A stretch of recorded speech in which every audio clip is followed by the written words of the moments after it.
WHO கண்டுபிடிச்ச new ஸ்டடியில வேர்ல்ட்ல இருக்கிற பாப்புலேஷன்ல 3ல ஒரு பீப்புளுக்கு நியூரலாஜிக்கல் டிசீஸ் அஃபெக்ட் ஆகுதாம்.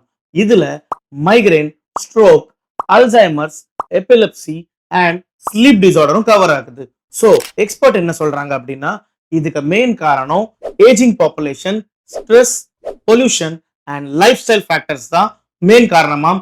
இது கூடவே சேர்ந்து poor sleep and environmental factors like டஸ்டும் காரணமாம். இதுல கஷ்டமான விஷயம் என்ன அப்படின்னா, இதை யாருமே சீரியஸா எடுக்காம சிம்பிளா எடுக்கிறனால தான் இந்த ப்ராப்ளம் லேட்டர் ஸ்டேஜ்ல கியூர் செய்ய ரொம்ப கஷ்டமாகுதாம். ஸோ உங்களுக்கு ஃப்ரீக்வெண்டா headache, memory loss, sinus issue, sleep trouble or nerve pain இருந்தா அதை உடனே பாருங்க. உங்க பிசிக்கல் ஹெல்த் எவ்வளவு முக்கியமோ அதே மாதிரி பிரெயின் ஹெல்த்தும் ரொம்ப முக்கியம். ஸோ அதை பத்திரமா பார்த்துக்கோங்க. இந்த வீடியோ உங்களுக்கு பிடிச்சிருந்தா எங்க சேனல் சப்ஸ்கிரைப் செய்யுங்க அண்ட் கமெண்ட் பாக்ஸ்ல உங்களுக்கு எதுவும் குவரிஸ் இருந்தா அதை கேளுங்க. நன்றி.